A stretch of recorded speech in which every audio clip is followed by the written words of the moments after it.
자, 김은경 전 환경부 장관이 구속됐습니다. 현 정권의 장관을 지냈던 사람이 구속되고, 자, 이 사람과 환경부 내 블랙리스트에 관한 내용을 주고받았던 신미숙 전 청와대 비서관은 집행유예가 나왔습니다. 김은경은 지금 2년 6월을 받고 구속됐는데요. 임원들을 사표 강요, 직권 남용이 인정됐습니다. 자, 법원이 자신이 시켜놓고 직원들에게 책임 전가했다고 됐는데요. 박근혜 정부의 주요 국정농단 중에 하나가 블랙리스트입니다. 공직자나 또 일반 국민들 중에 블랙리스트를 작성해 놓고 지원해 줄 사람, 쫓아내야 될 사람을 구별했다. 그런 부분을 이제 박근혜 정권의 이 블랙리스트 사건이라고 시끄럽게 했는데요. 근데 박근혜 정부의 블랙리스트 사건으로 문제가 되어서 징역 2년 6월을 받은 사람이 있는지 제가 좀 기억에 지금 별로 없어요. 그걸 그렇게 비판했던 정권이 출발하자마자 정권 내부에 각 부서마다 공표, 꼬표, 세모 이런 식으로 분석을 해서 지난 정권에 내려온 사람들을 쫓아내는 블랙리스트를 했다.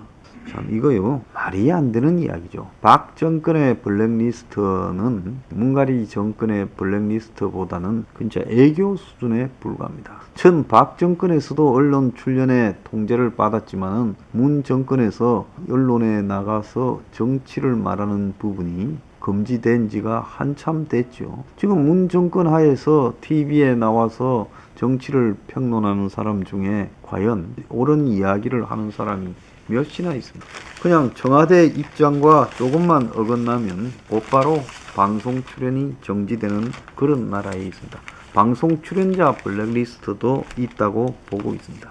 이것만 그런 게 아니라 오늘 아침에 보면요. 지금 이 정권이 중대범죄수사청을 만들어서 검찰을 해체하고 사법행정위원회를 만들어서 법원 행정처를 완전히 자기들이 장악하고 특히 김명수가 탄핵에 협조하는 모습을 보이면서 사법부의 독립이 무너졌는데 얼마 전에 있는 사법부 인사에서 정권의 입맛에 맞게 사건을 배당을 하는 그런 모습까지 나왔습니다.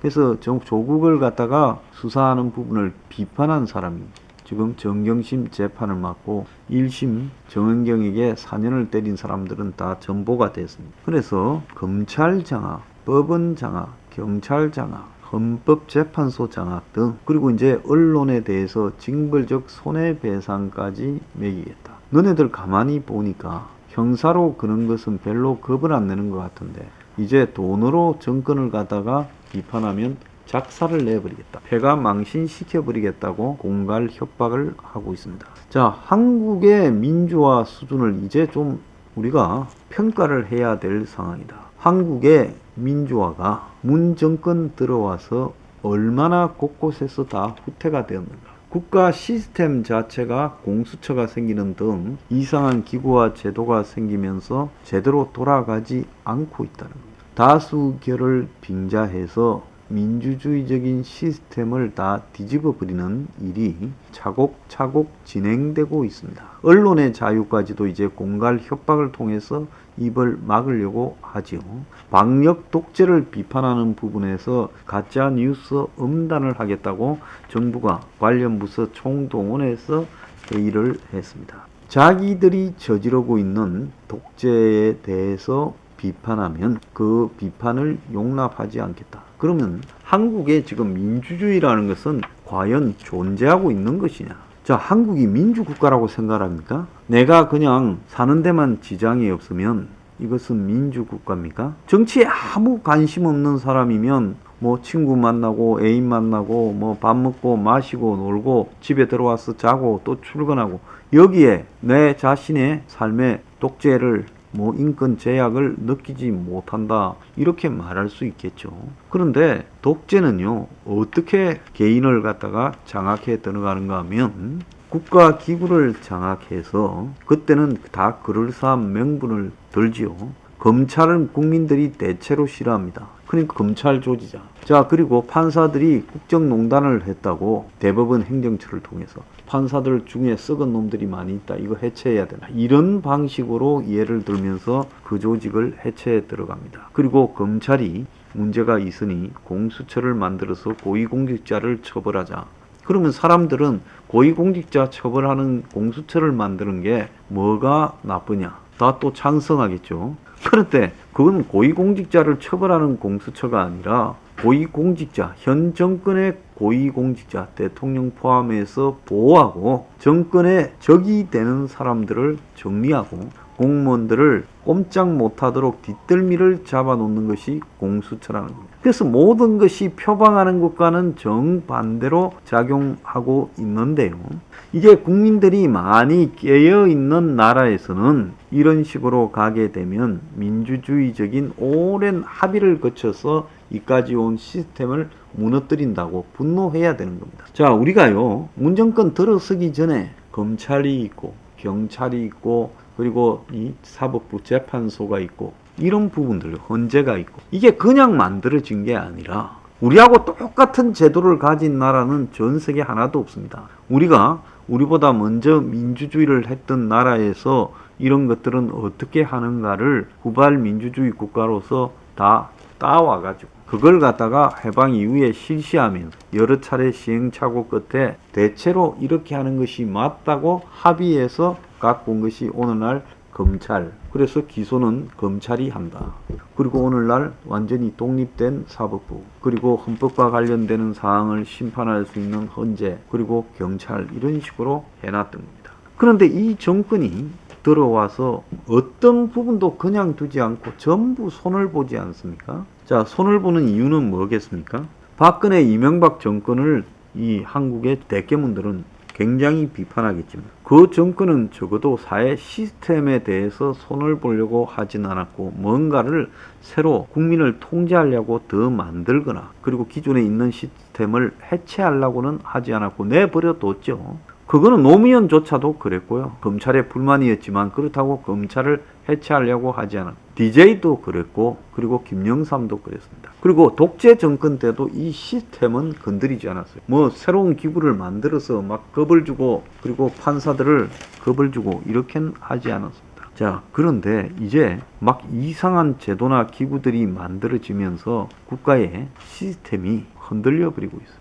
민주주의가 독재가 될 때요, 어느 날 갑자기 내일부터 독재한다고 선언해서 되는 게 아니라 옛날에는 어떻게 합니까? 자고 일어나니까 탱크가 대통령 궁에 아니면 국회 앞에 이렇게 장갑차가 있고 군인들이 총을 들고 그래서 방송으로 쿠데타가 일어났으니까 앞으로 쿠데타 세력의 지시를 따르라고 하면서 포고문 1호, 2호 이런 식으로 가게 되고 대학은 문을 닫고 이러면서 독재가 시작됐죠. 근데 그거는 지금은 아프리카에서나 통하는 일이고 나머지 나라에서 독재는 어떤 방식으로 가는가 하면 국민을 선동해서 표를 얻어가지고 그 다음에 국회에서 법을 개정해서 독재를 해먹기 좋도록 합니다. 푸틴조차도요, 총칼을 들고 저렇게 러시아의 황제의 노릇을 해먹는 게 아니잖아요. 중국의 시진핑조차도 총칼을 들고 종신형을 하는 게 아니지 않습니까? 그래서 터키의 에르도안, 헝가리 오르반이라든지 이 폴란드 정권이라든지 이런 데서도 다 투표를 통해서 이겨가지고 국가 시스템을 자기들이 오래오래 장악하고 또 검찰이나 이 사법 시스템을 통제하면서 어느 날 독재가 눈앞에 거의 실현이 되는 겁니다. 그러니까 그런 과정에서 보면 누군가가 강제나 폭력적으로 하는 것처럼 보이지 않기 때문에 마치 정쟁의 일환처럼 보이는 거기 때문에 지금 한국 국민들도 그러잖아요. 공수처 부분에 대해서 어떤 사람은 찬성하고 어떤 사람은 반대하고 그래가 통과돼도 국민들이 분노도 안 하잖아요. 자, 중대범죄수사청도 그럴 거고 앞으로 사법행정위원회도 그럴 거고 그게 뭔지도 잘 모르면서 그냥 자신의 정치 성향에 따라가 찬성하고 반대하고 막 그럴 겁니다. 그런데 그런 것들이 하나씩 하나씩 만들어지다 보면 어느 날 검찰이 이제 많이 바뀌어버렸네? 법원이 많이 바뀌어버렸네? 경찰이 많이 바뀌어버렸네? 이런 식으로 느끼면서 이제 권력이 완전히 그냥 검찰과 사법부, 경찰까지도 완벽하게 장악하는 모습으로 나타날 겁니다. 그리고 권력에 대해서 비판하는 사람은 가차없이 잡혀가거나 엄청난 그냥 이 돈을 물어내야 돼서 패가 망신하는 사태가 벌어지게 만들어 버리겠죠. 자, 이런 방식으로 가게 되면 그것이 점점 어떻게 됩니까? 국민들이 그걸 당연하다고 느끼면 권력은 그 부분을 점점 어떻게 느낄까요? 아, 이렇게 해도 먹혀드는구나. 또 법을 통과시켜. 지금 작년 4월 달에 민주당이 더불어거수기당이 총선에서 대승한 이후에 투가면 법을 만들어 가지고 말을 못하게 하지 않습니까? 5.18에 대해서 폄훼하면 그냥 두지 않겠다. 자, 앞으로 이제 이자들이 곳곳에서 법을 만들어서 정권의 문제 제기를 하는 부분 자체를 갖다가 못하게 만들 거다. 자, 그렇게 돼버리면 이 정권 틀렸다라고 비판도 하지 못하고, 그리고 더 나아가서 검찰과 법원이 정권의 끈앞으로 전락해 버리면 이것이 독재가 아니면 뭐가 독재입니까? 그래서 과거에는 독재자가 막 TV에 나와서 엄청나게 겁을 주고 연설을 갖다가 근엄하게 하고 국민들이 발발 떨고 군대가 눈에 보이고 경찰이 막 잡아가고 이런 강성 독재였다면 이제 문민정부로 가장한 연성 독재로 끌고 간다. 4월 7일 재보선에서 지금 수상한 기운까지 벌써 나와요. 서울은 어떻게 될지 모르겠지만 실제로 뭐 여당이 서울의 지지도가 높다는 말도 있습니다. 근데 부산에서는 적어도 야당의 지지도가 높은데 최근에 이 MB 정부가 1000여 명쯤 되는 의원이나 이 시민사회단체, 사회지도청을 사찰했다. 이 말이 갑자기 튀어나왔어요. 어제 거수기당의 대변인이 기자회견을 열고 MB 정권의 국정원이 경찰, 국세청이 동원되어서 국회의원뿐만 아니라 사회 주요 인사를 사찰했다. 이렇게 했어요. 그래서 호텔에 가서 누구를 만나고 밥값은 누가 냈냐까지 다 기록돼 있다. 아마 국정원 안에 있는 문서를 끄집어낸 걸로 보이는데, 이게 등장한 이유가 MB 정권 당시 청와대 정무수석으로 있던 박형준이 그걸 갖다가 지시하고 알고 있었던 것 아니냐. 이제 그렇게 엮어가기 위해서 이 문제를 던지고 있다고 봅니다. 이 사찰했던 시기 2009년에 박영준이 청와대 정무수석을 했지요. 그래서 결국은 이 정권이 부산 선거에서도 제가 공작적인 수를 들고 놀 거라고 했는데 이제 그 수가 살짝 까지기 시작해요. 자, 여기서 시작되어서 이걸로 가는 게 아니라 또 다른 부분을 끄집어내서 보내려고 시작할 거라는 겁니다. 자, 여러분, 이게 설마 하다가요 민주주의가 사라져버리고 그냥 눈앞에 독재 사회가 돼버리는 게 이 오늘날의 이 독재 형태입니다. 우리가요 마음속에 이제는 뭐 자포자기도 많고 또 한편으로는 뭐 지쳤다라고 하는 사람도 많은데, 다른 거는 괜찮지만은 민주주의가 무너지고 독재로 가는 부분에 대한 싸움을 포기하고 지쳐서는 절대로 안 된다는 거예요. 집권하고 안 하고의 문제가 아니라 이제 민주주의가 독재로 벌써 변화돼 버렸다는 겁니다.